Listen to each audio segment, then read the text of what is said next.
Hello everyone, this is the challenge question walkthrough for Edexcel's Pure Year 1 textbook, and this is for chapter 13. Okay, and this is our first question from exercise 13a. Find y when dy by dx is equal to 2 root x minus x squared times 3 plus x over x to the power of 5. So, first of all, I think it would be a good idea to simplify this right hand side here.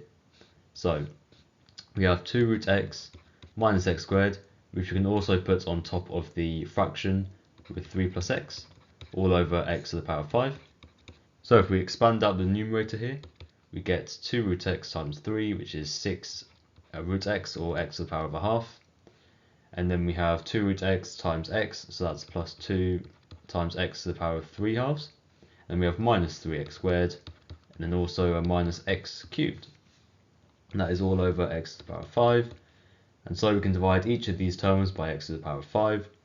So we have 6x to the power of a half minus 5, which is minus 9 halves, plus 2x to the power of 3 halves minus 5, which is minus 7 halves.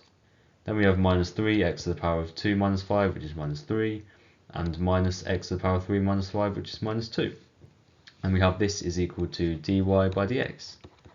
And now to find y, all we need to do is integrate both sides. So on the left hand side we get y, and on the right hand side we have the integral of 6x to the power of minus 9 over 2, plus 2x to the power of minus 7 over 2, minus 3x to the power of minus 3, and minus x to the power of minus 2 dx. And that is equal to, so for our first term, we need to add 1 to the power and then divide by the new power. So we have 6x to the power of minus 7 halves divided by minus 7 halves.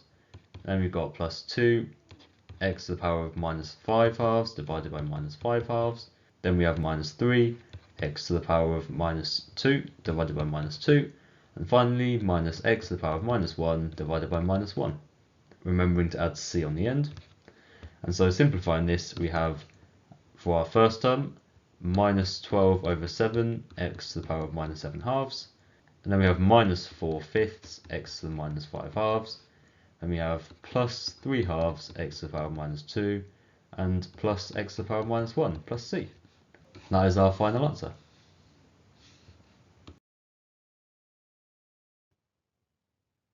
Okay, and our next question is from exercise 13c, question 1. A set of curves where each curve passes through the origin has equations y equals f1 of x, y equals f2 of x, y equals f3 of x, and so on, where the derivative of fn of x is equal to fn minus 1 of x, and f1 of x is equal to x squared. And for part A, we're asked to find f2 of x and f3 of x. So from the question, we have that the derivative of f2 of x, where n equals 2 here, is equal to f of 2 minus 1, so f1 of x. And so we have f2 of x is equal to the integral of f1 of x dx, which is equal to the integral of x squared dx, and that is equal to a third x cubed plus c. And because we know that each curve passes through the origin, if we plug 0 in here, we should get 0 on the right hand side as well. So f2 of 0 is equal to a third times 0 cubed, so that's 0 plus c. So we have that 0 is equal to 0 plus c, and therefore c equals 0. So f2 of x is just equal to a third x cubed. And doing the same for f3 of x, we have the derivative of this is equal to f2 of x, which is equal to a third x cubed. So we have that f3 of x is equal to the integral of a third x cubed dx, and that is equal to, so adding 1 to the power, we have x to the power of 4, dividing by 4, we have 1 over 12 x to the power of 4, plus c. And again, we know that f3 of 0 is equal to 0 at the origin, so we have that 0 is equal to 0 plus c again, so c is again equal to 0. So we have that f3 of x is equal to 1 over 12 x to the power of 4. And for part B, we're asked to suggest an expression for fn of x. So we know that fn of x is equal to the integral of f n minus 1 of x dx. And we can see as we continue integrating, what happens is the power of x increases by 1. So for f4 of x, we'll have 1 over something x to the power of 5. And we're also going to be dividing by a number 1 greater than previously.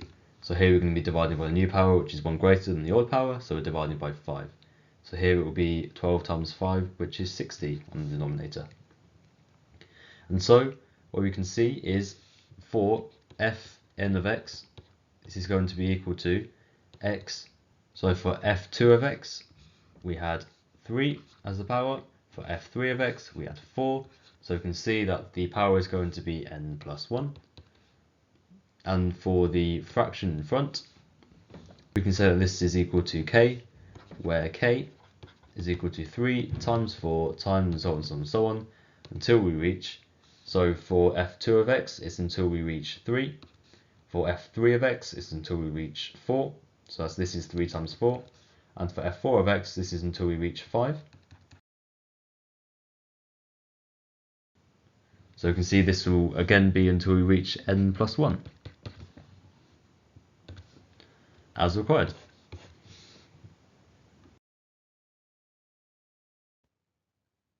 And now for question 2 from exercise 13c. A set of curves with equation y equals f1 of x, y equals f2 of x, y equals f3 of x, and so on, all pass through the point 0, 1, and they are related by the property the derivative of fn of x is equal to fn minus 1 of x, and f1 of x is equal to 1. And we're asked to find f2 of x, f3 of x, and f4 of x. So, like the previous question, we again have fn of x is equal to the integral of fn minus 1 of x dx. And so we have that f2 of x is equal to the integral of f1 of x, which is 1 dx. And that is equal to x plus c. And now we can use the points on the curve 0, 1 to find the value of c. So f2 of 0 is equal to 0 plus c. So we have that 1 is equal to 0 plus c, and therefore c is equal to 1. So we have that f2 of x is equal to x plus 1. Now to find f3 of x,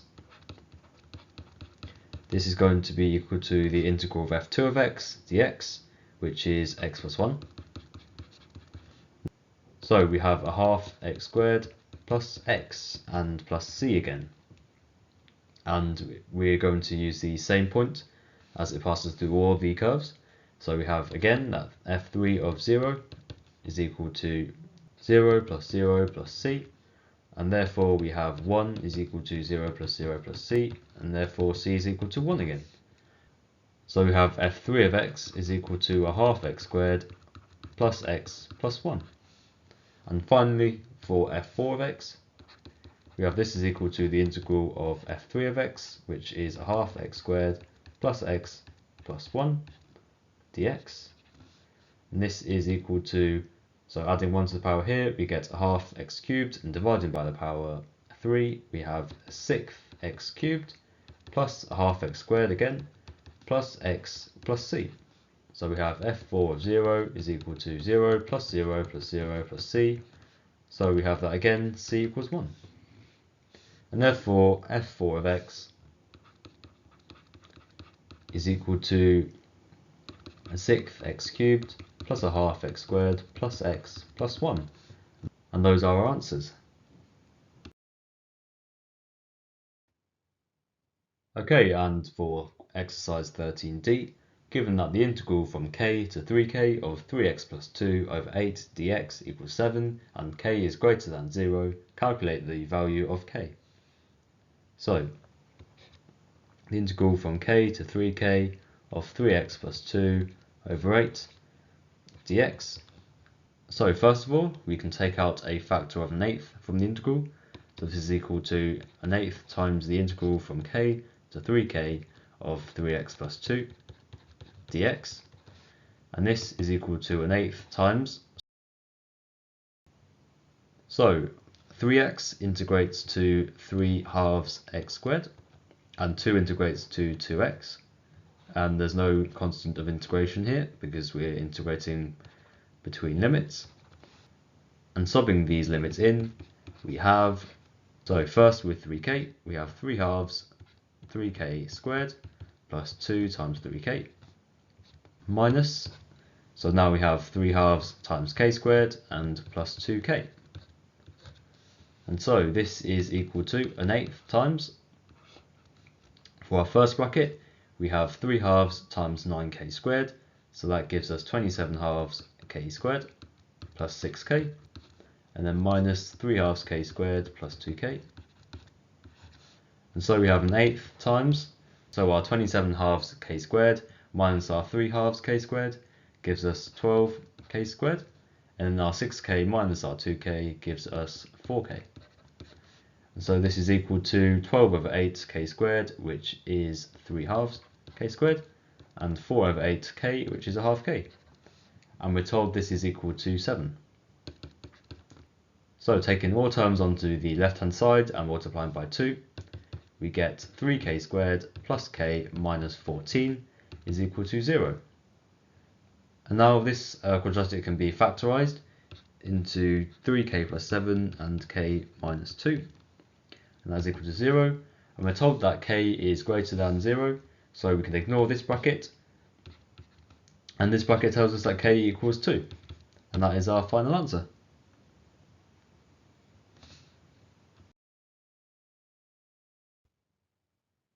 Okay, and for exercise 13f, question 1, given that f of x equals x times 3 minus x, find the area of the finite region bounded by the x-axis and the curve with equation.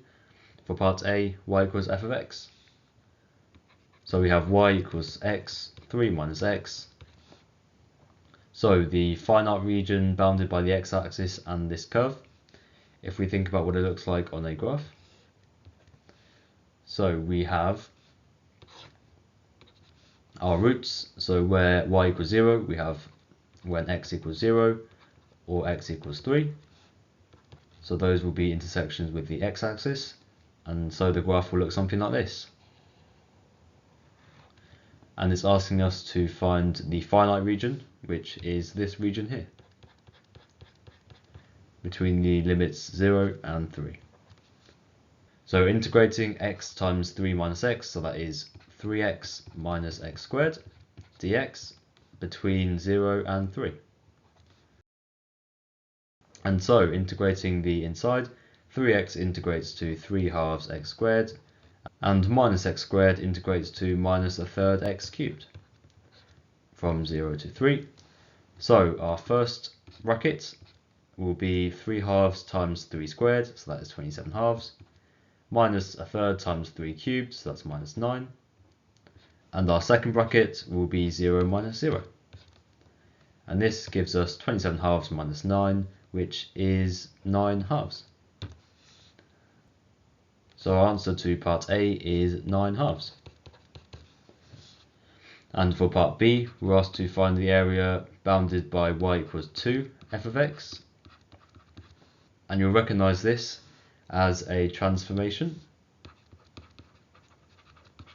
of y equals f of x, and it's a stretch parallel to the y-axis with scale factor 2. And so intuitively we would expect the area to double, and it does. And we can see why, because if we integrate y equals 2 f of x dx, we can pull out the 2 as a scale factor, so we get 2 times the integral of f of x dx. And so the area will be twice as large. So our answer to part B is simply 9. And we can use a similar idea for part C. Y equals a f of x. So this is a transformation of y equals f of x, and it's a stretch parallel to the y-axis scale factor a. So the area is equal to 9 halves a. And for part D, we have y equals f of x plus a. Now this is a translation of y equals f of x, a units to the left. So our new curve will look something like this. It's just been pushed along. And so you can see that the area will be exactly the same, 9/2. So the area here will also be 9/2. And for the final part, part E, y equals f(a) of x. And you should recognize this as a stretch, this time parallel to the x-axis, with scale factor 1/a. Now we can see that this will not have a straightforward effect on the integral like it would when it was a stretch parallel to the y-axis. And this is because when we integrate f of ax dx, we can't take the scale factor a here outside of the f of x, outside of the integral. So instead we'll have to find out what y equals f of ax is and then integrate that separately. So to work out what y equals f of ax is, everywhere where we see x in this expression here, we need to replace x with ax. So we'll have instead ax times 3 minus ax, and this gives us 3ax minus a squared x squared. So from here we can see that the roots will be x equals 0 and also x equals 3/a.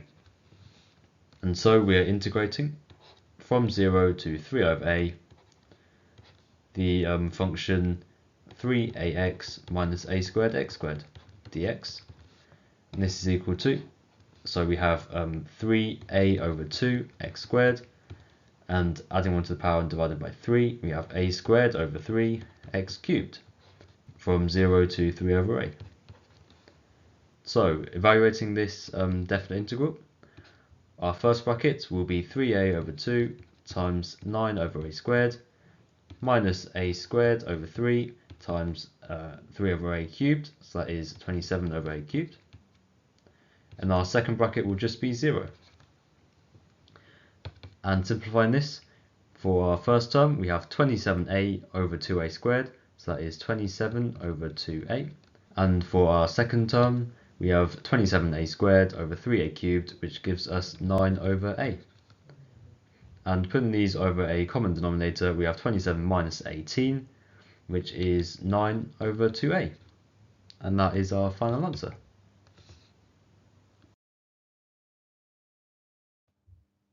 Moving on to the second question from exercise 13F.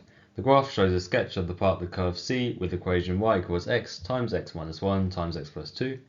And the curve C crosses the x-axis at the origin O and at the point B, and the shaded areas above and below the x-axis are equal. And part A says, show that the x-coordinate of A satisfies the equation x minus 1 squared times 3x squared plus 10x plus 5 is equal to 0. So first of all, we can label the points of intersection of the curve C and the x-axis. So looking at the equation, we can see that the roots are going to be at 0, 1 and minus 2. So this point here is where x is equal to minus 2, and this point here where x is equal to 1. And so to find this blue area here, we can find the integral from 0 to 1 of the curve, which is x minus 1, x plus 2. So if we expand these brackets out first, we'll have x squared and minus x plus 2x, so that's plus x, and then minus 2. So multiplying through all terms by x, we have this is equal to the integral from 0 to 1 of x cubed plus x squared minus 2x dx. And now integrating, we'll have a quarter x to the power 4 plus a third x to the power 3 and minus x squared from 0 to 1. Now evaluating this, our first bracket will be a quarter times 1 plus a third times 1 and minus 1. And our second bracket will just be 0. And so we get 3 twelfths plus 4 twelfths, so that's 7 twelfths, minus 12 twelfths, which gives us minus 5 twelfths, minus 0. So we have that the area here is equal to 5 twelfths. And now we can look at the other area. If we call the x coordinate of A x, then we are integrating from x to 0 of the same curve, x minus 1, x plus 2 dx. And integrating, we'll get the same function as before, but this time we are integrating from x to 0. And so we will have, for the first bracket, 0, and for the second bracket, we'll have a quarter x to the power 4 plus a third x cubed minus x squared.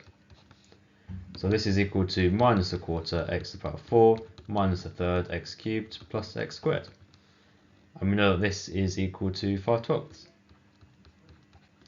So multiplying everything through by minus 12, we have 3x to the power 4 plus 4x cubed minus 12x squared is equal to minus 5. And so 3x to the power 4 plus 4x cubed minus 12x squared plus 5 is equal to 0.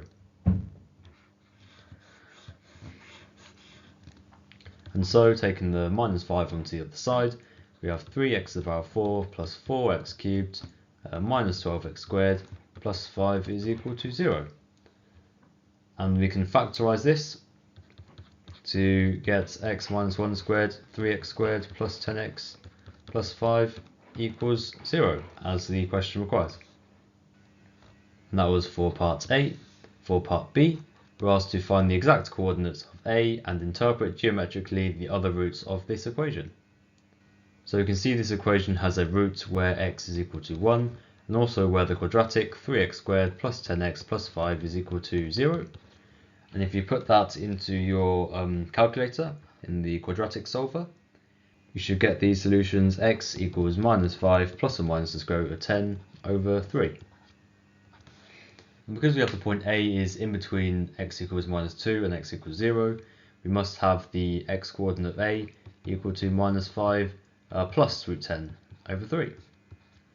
And so the exact coordinates of A are minus 5 plus root 10 over 3, 0.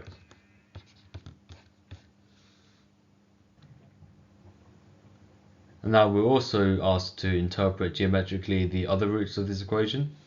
And you can see that the point x equals 1 corresponds to the point B. And you can see integrating from 1 to 0 will still give you this same area here. And there's also another root given by x equals minus 5 minus root 10 over 3, which is less than minus 2, so it'll be somewhere here. And you can see what we're actually finding is this area, which will be positive, and then we're taking away this area here when we're doing the integral. So the value given by the integral from x to 0 of the curve at this point will still be equal to 5 twelfths. And this is because what is happening is we're having this positive part above the x-axis, and then we're taking away this extra negative part that we've added by going past minus 2.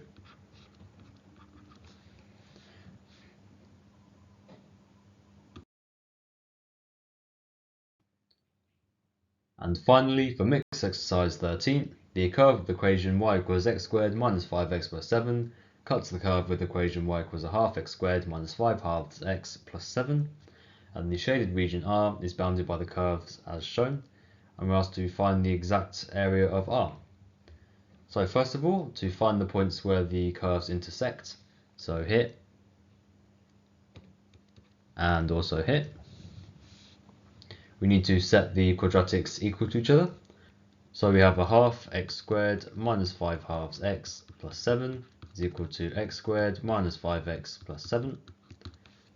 So multiplying through by 2, we have x squared minus 5x plus 14 is equal to 2x squared minus 10x plus 14. And the 14s will cancel. and we're left with x squared minus 5x is equal to 0. So x is equal to 0 or x is equal to 5. And we can see the point where x equals 0 on the y-axis, and also this point here, which we now know is x equals 5. So, to find the shaded region R, we're going to find this red area here, found by integrating with this curve from 0 to 5, and then we're going to subtract this blue area here outside of the shaded region, which is given by integrating this curve here.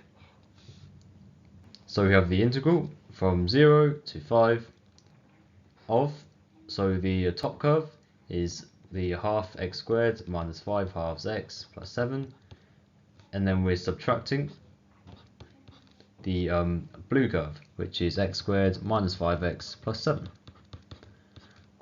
dx. And so this is equal to the integral from 0 to 5 of, so we have minus a half x squared, and then we have minus 5 halves x plus 5x, so that's plus 5 halves x, and we've got plus 7 minus 7, so it's just this here. And we can take out a factor of a half, so this is equal to a half the integral from 0 to 5 of 5x minus x squared dx. And so this is equal to, evaluating the definite integral, so 5x integrates to 5 halves x squared, and minus x squared integrates to minus a third x cubed from 0 to 5. So this is equal to a half times, so we've got 5 halves times 5 squared, so that's 125 over 2. And then minus 1/3 times 5 cubed, so that's 125 over 3. And then our second bracket will just be 0. Putting this into your calculator, you should get 125 over 12, and that is our final answer. And that is the end of the challenge question walkthrough for chapter 13. Quite a long one today. I hope you enjoyed this video, and I'll see you in chapter 14.